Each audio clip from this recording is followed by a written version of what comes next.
Битолскиот здравствен дом од денеска е збогатен со уште едно ново амбулантно возило за итна медицинска помош за потребите на теренските здравствени работници, донација од амбасадата на Република Словачка во Македонија. Директорот Радевски посочи дека новото возило ќе овозможи полесно и подостапно давање помош на пациентите од Пелагонискиот регион. Ова возило влегува во оваа наша флотила и е 600 комбе као реанимобил и ќе служи за потребите на идната медицинска помош.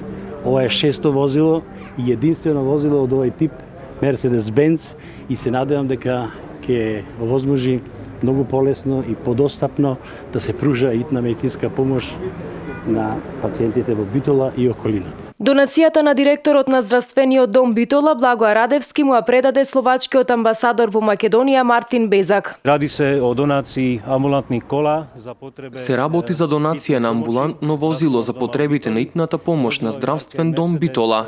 Возилото е марка Mercedes-Benz и е опремено со соодветна медицинска техника. Има дефибрилатор, монитор, аспиратор, систем за кислород и така натаму. До сега словачката амбасада во Македонија донираше возило за итна медицинска помош и во здравствен дом Скопје. Донацијата е во соработка со Словачката агенција за меѓународна развојна помош.